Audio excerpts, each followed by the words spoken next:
사랑하는 수정동교회 성도 여러분, 안녕하십니까? 김병철 목사입니다. 10월 23일 금요일에 드리는 매일 묵상을 시작하겠습니다. 오늘 부르실 찬송가는 391장 오 놀라운 구세주입니다. 찬송가는 영상을 잠시 멈추시고 형편에 따라 개인적으로 부르시기 바랍니다. 하나님의 말씀은 예레미야 14장 7절에서 9절까지 말씀입니다. 구약성경 1073쪽에 있습니다. 이제 제가 하나님의 말씀을 강독하겠습니다. 이것은 하나님의 말씀입니다. 하나님의 말씀에 경청하시기 바랍니다. 여호와여, 우리의 죄악이 우리에게 대하여 증언할지라도 주는 주의 이름을 위하여 일하소서. 우리의 타락함이 많으니이다. 우리가 주께 범죄하였나이다.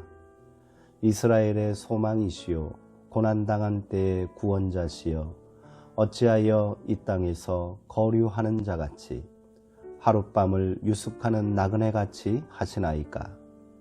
어찌하여 놀란 자 같으시며 구원하지 못하는 용사 같으시니이까.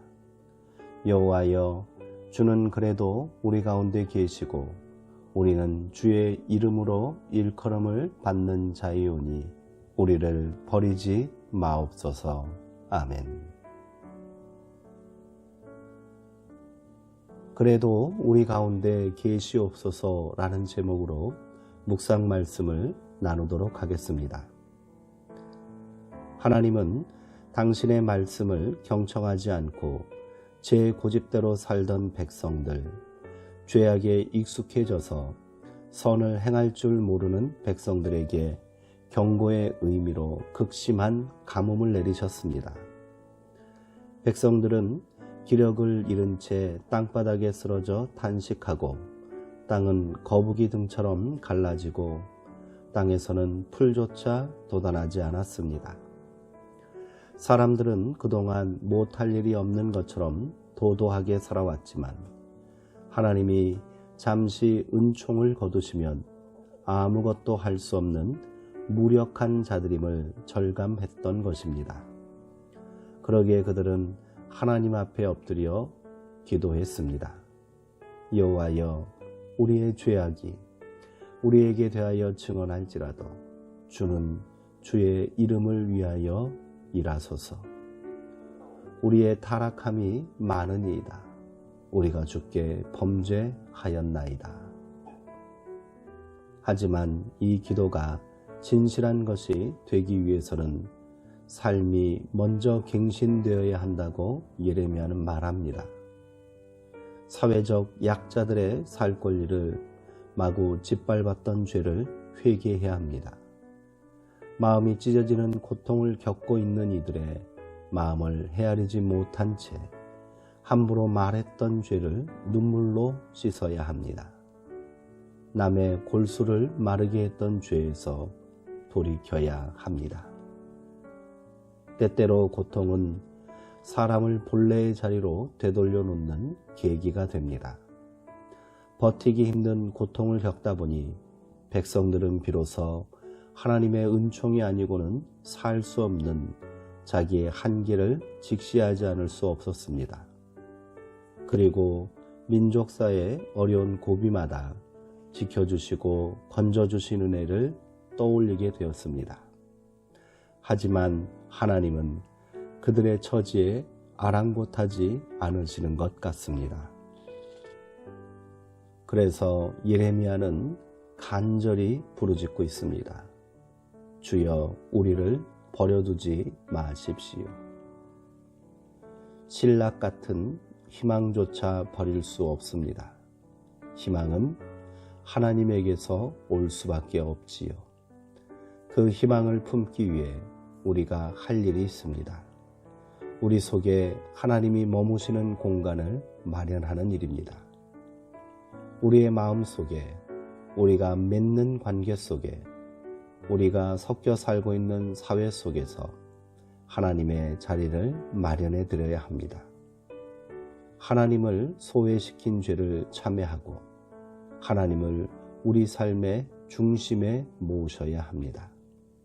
하나님의 눈으로 세상을 보면 우리가 마땅히 해야 할 일이 보입니다. 불화와 분쟁을 만드는 호전적인 말들을 그쳐야 합니다.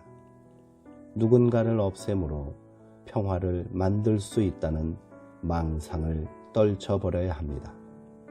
그때 비로소 인생의 가뭄이 그칠 것입니다. 기도하시겠습니다.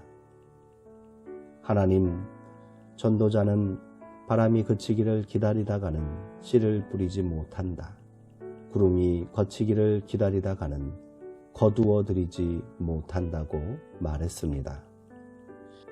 이 막연한 기다림, 불모의 기다림이 우리 삶을 황폐하게 만듭니다. 인생의 가뭄이 찾아왔을 때 삶의 방향을 하나님께로 돌이킬 수 있도록 우리에게 힘을 더하여 주옵소서. 우리 마음의 지성소를 차지하고 있는 헛된 것들을 내버리고 그 자리에 하나님을 모시게 하옵소서. 일상의 모든 순간 하나님을 소외시키는 일이 없도록 우리를 인도해 주옵소서. 예수님의 이름으로 기도합니다. 아멘. 이스라엘 백성들이 겪고 있는 고난은 그들의 죄악으로 말미암은 것이었습니다. 그러기에 예레미야는 우리가 이런 벌을 받는 것이 당연하다고 고백합니다. 그러나 그는 하나님을 향해 이렇게 호소하고 있습니다. 주님, 주님의 이름을 위하여 일하소서. 여호와여, 주는 그래도 우리 가운데 계시고 우리를 버리지 마옵소서. 예레미야의 간절한 기도에 하나님은 어떻게 응답하셨을까요? 너는 이 백성을 위하여 기도하지 말라. 그들을 위하여 복도 화도 구하지 말라. 절망스러운 응답이었습니다.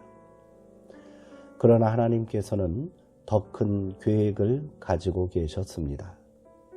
당장에 백성들이 당하는 고통을 제거해 주시기보다는 그들 전체가 회개하고 다시 회복되는 새로운 역사를 준비하셨지요. 하나님은 지금도 동일하게 일하고 계신 줄 믿습니다.